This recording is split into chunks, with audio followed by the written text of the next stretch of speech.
Hello there, everyone. Welcome back to the channel. It's Amiibo here. Today we have a pretty special unboxing for you all indeed. This is the special edition for Emio the Smiling Man Famicom Detective Club. I decided to pre-order the special edition from Amazon Japan so we can unbox it here on the channel and just kind of see what's inside. Now, it is worth noting, and I have to say this because Nintendo did provide me with a review code for the game. I did very much enjoy the game, but I just want to, clear it up. I did get a review code for the game, but I did buy this with my own money. So we're going to take a look at it today. Very similar, as you can see, to the special edition for the remakes of the first two games that came out back in 2021 in Japan. So I like that they kept like the same consistency, right, for the packaging, so they can kind of look nice on a shelf here. From the top, they just have the same Nintendo logo, and then the back of these bad boys, Emio one has some little character holding Emio holding a child's hand on the back, and then this one has the little crest thing. So we're going to be taking a look at this one today. I do also have the English copy, which is right here, but since I got a code for the game, I'll probably just keep this sealed. So let's go ahead and crack this bad boy open here. I do appreciate all the supports on the video review I did for the game back on release day. Y'all seem to really like that, and it seems like people are really enjoying this game. And now that I've had even more time to process it, right? Like, I recorded that review right after beating the game. I must say, man, this game's really freaking good. I've just been thinking about it for the past like a week, just like, man, this game like really kind of sticking with me. So let's go ahead and crack this open. Is there any way I can save this plastic to kind of keep it safe? Probably not. Yeah, no, it's ripping. That's fine. I don't need the plastic. It's okay. We'll just take all this off and throw this away. Now, I believe this Amazon Japan special edition did come with this little pre-order card, which is kind of cool. Yeah, show that up there. It's just like an Emio card. It looks like there's a couple, so we'll take a look at this. This was a pre-order bonus, so this doesn't come with the special edition itself if you buy it somewhere else. You can even see it says Amazon Japan there. So let me open up this and see what other cards are in here. It is funny, I don't know if you guys saw, they're doing like a line of merch in Japan for this game. There's like a shirt, there's a little Emio tote bag, which is pretty cool.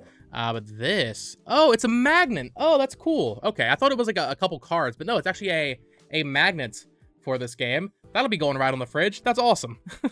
And then it also has this like very protective plastic sleeve, which the box for the first game when I bought it off eBay a couple years back did not have this. This is crucial because these boxes do not stay together. There's no other thing kind of connecting this top part. So if you want to display them for the first game, what I had to do is just put a little bit of Scotch tape.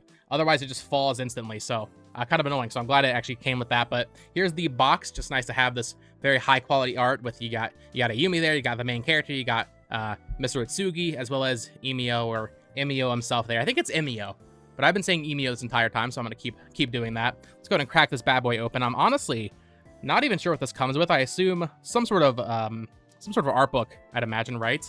Is there like a sticky? Okay, no. I just suck at getting it off.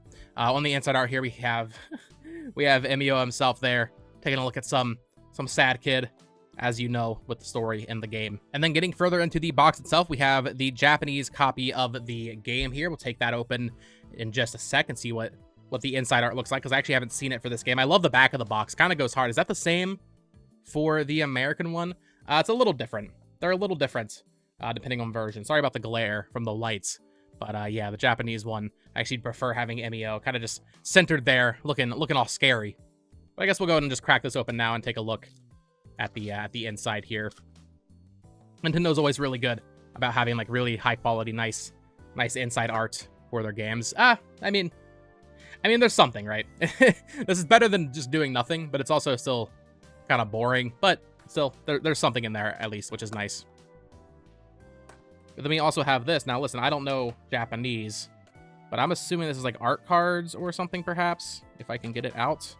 Has, once again, another little slipcover thing. I think this is similar to the special edition for the first game, where it's like detective files or something like that. So if you know Japanese, you can pause here. If you want to translate it, you can, I guess, too. Oh, this is the CD. Cool. So this is actually the soundtrack for the game. One thing that I think it goes under praised with this game is how good the soundtrack is. And this goes for the remakes too, but the soundtrack in all three of these games is just really good, really puts you in the mood for a nice little detective story. showing both of the discs here.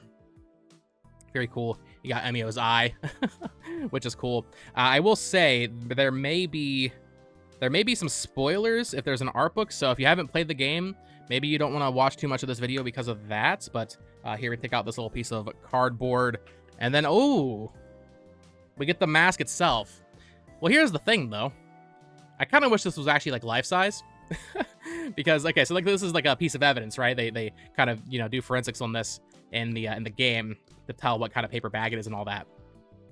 I almost wish it was actually life-size, but here we have Emio's mask. It does open up, so I guess I don't really know what you could do with this.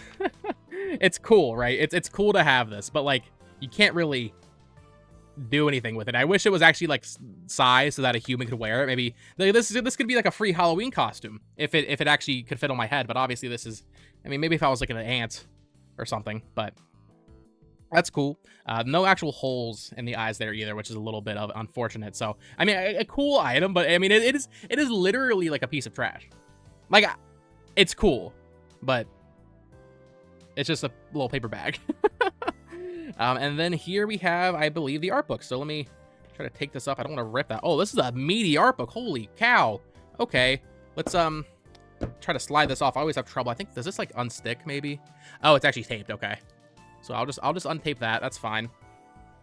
And then yeah, as you can see here, we have a pretty meaty. I'll move this rest of this box out of the way.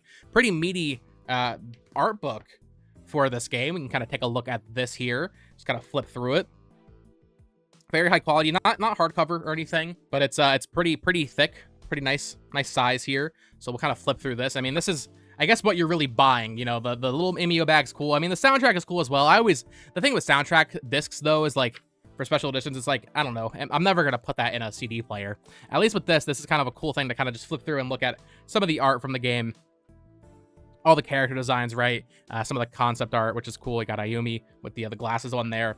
And like I said, I guess there might be some spoilers, so maybe don't look at this too much if you haven't already beaten the game. Here we have Detective Kuze as a young girl. Kamihara, of course, the goat. Just some more of the supporting cast throughout here. Is that I'm already forgetting her name. Is that Megumi? I believe. Got the old grandma there, the other kid at school who was friends with oh gosh, I'm already starting to forget the names after a week. The main kid, the kid the plot revolves around. It was his friend. Then we got the little mechanic there, and yeah, like I said, maybe you might want to click off at this point if you haven't seen some of this stuff, because I'm expecting some spoilery things here. Just a bunch of the school characters and supporting cast. There's the detective or the police officer from the I think the first game. Okay, yeah. Next page, very spoilery. Once again, if you have not beaten the game, do not watch the rest of this video. You can click off now. I will not judge you. I will not be sad if you click off, because this is like some serious like artwork spoilers. But here we have Emio without the mask on. I guess Minoru, right? So obviously.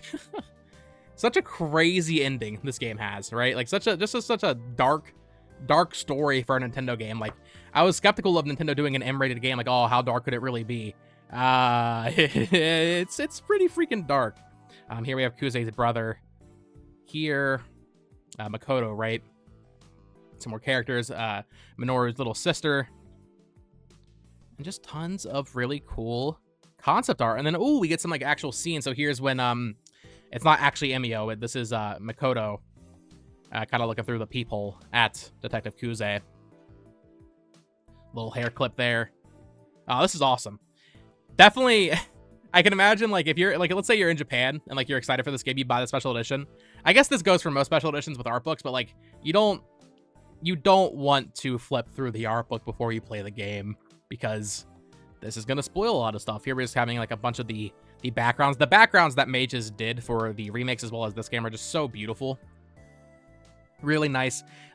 Puts you in the vibes of like just that like 80s, or like, I guess it's late 80s, right? Because there's like very primitive cell phones, but that like late 80s, just Japan kind of country life vibe, right? Like it's very, very, very cool. Just a ton of the backgrounds that you see in the game. I mean, there's so many of them.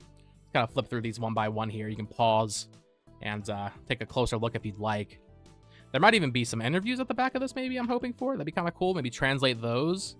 Get some juicy details. I did read the asset developer they did with Sakamoto and the other scenario writer on this game. I unfortunately can't remember his name right now, but that was a fun little interview talking about like how it came to be that they would even make this game, because apparently like while they were making the remakes, this wasn't in the cards. It wasn't until they made the remakes and then Sakamoto was like, you know what, we should make a new one, which is pretty cool.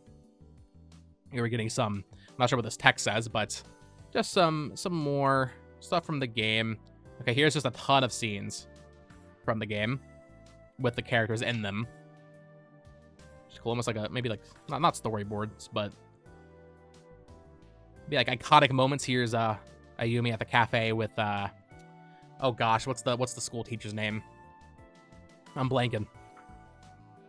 But yeah, this is, I mean, I think the special edition ran me after shipping, like I paid for express shipping so it would get here and I could do this video, which I mean, even that was like only $10. I think with that it was like 95 on Amazon Japan. It's cool that Amazon Japan does do like direct to US shipping. Pretty happy about that. There's no like weird proxy service you need to do, which is nice. So it's pretty easy. That's how I got the Japanese Nintendo World Championships special edition. I did a video on that comparing it to the American one. So if you missed that, go check it out. But here we have some ending shots from the game. Main character and Ayumi reading the letter from Detective Kuze about their new family. Of course, obviously, if you're watching at this point, you know you're hearing massive spoilers. Kamihara and Kuze got married, and they're kind of just with her brother as he regains his memories at the end, which is it's happy for them, but other characters definitely did not get a happy ending. You know, Minoru did not get a happy ending. I mean, he's a murderer, so he probably didn't deserve one, right? And then here we have a whole section from that, which it's interesting. They almost like label it as like it's like a separate game or something. I'm sorry about the glare on the book. It's hard to avoid that. But here's just a bunch of pictures from the animated kind of movie they do at the end, which was super unexpected. I was not expecting just like a 40-50 minute anime at the end. And then, oh, are these like letters from the at the end of the game? They have like the letters from, are they from Minoru? I don't think so. I can't remember exactly what the context of those, like we see some letters like this pop up, but that's pretty cool to have in there as well, the actual pages. And then yeah, just a ton of shots from the animated movie they do at the end, which is pretty crazy. This was crazy when he when he did the things with the metal shears. I was not expecting that.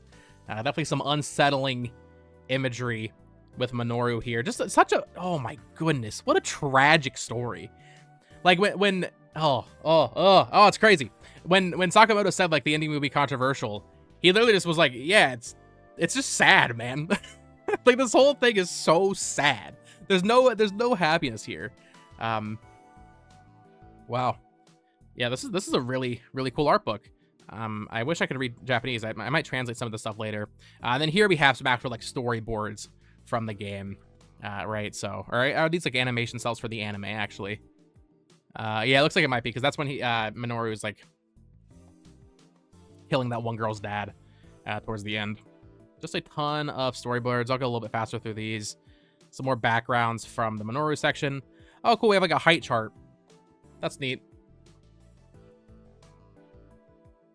Might be kind of hard because the lights are like blinding out the whiteness. But it looks like, what is that? Is that Makoto? Is he the tallest character in the game? Dang, we even got like the apartment layout. Is this well, this isn't Kuze's apartment. Was this Minoru here? That's neat. Haven't seen the actual layout of the apartment. Oh, looks like we have a couple of different house layouts. That's neat. Oh, I guess it'd be the apartment that that the murder happened, right? Or at least this one, right? So I don't know. You don't see the outside, because I know the outside of how that building looks, but that's a different building. Yeah, just this is where the ending of the game takes place. Of course, the little farms, just some nice concept art for the different areas, and then of course Minoru himself, or Emio, as we like to call him here. Got some keys, just some more character faces and different angles. Oh, a gun, Nintendo gun, officially drawn Nintendo gun, and like cleaver. That's crazy. And then finally ending off here. Okay, looks like there is a bit of a Q&A here. I wonder if is this the asset developer interview they did, or is this something different entirely? I'll have to pull up my phone and kind of just translate these to see what this all says, because I'd be curious to just learn more about the game's development. And of course, iconic when she leans in to listen to the phone call towards the end. But yeah, that is it. We got Yoshio Sakamoto's signature down there. I see that, so very cool. I think this might be like a thank you maybe or something, like just like, oh, thanks for reading and playing the game. Very cool indeed. And then that's the end. Yeah, Tsugi Detective Agency Office. Man, that is gonna do it for this unboxing. Very cool special edition. You get your art book, you get the CD soundtrack, 2 CD soundtrack, you get the game itself, as well as this. I mean, like, okay, like I was saying, it's really cool. But like, what am I gonna do with this? It's going back in the box, but it is neat. I do wish they actually put like holes for the eyes though, and most importantly, I wish you could actually wear it and like just this could be my Halloween costume this year. That'd be really cool. Although I don't know if I want to dress up as. I mean, I guess I don't know. Kids dress up as like Freddy Krueger and Jason and stuff, so maybe dressing up as a killer isn't that like poor taste. A fictional killer, anyway. But yeah, pretty cool special edition. Thank you all so much for watching. If you enjoyed, please consider subscribing for more Nintendo Switch unboxings, reviews, coverage, all of that fun stuff. Check out my review of Emio the Smiling Man. I posted that on Thursday last week, so definitely check out that. I really enjoyed the game. Once again, huge shout out to Nintendo for providing a code for the game, although I did buy this as well as the English copy here with my own money, so make of that what you will, I suppose. But that's going to do it for today. Thanks so much for watching. Follow me on Twitter at BoTalksGames. Check out my other channel at BoTalksGames for Nintendo news coverage, that kind of thing. And that'll do it. Until next time, folks. Peace!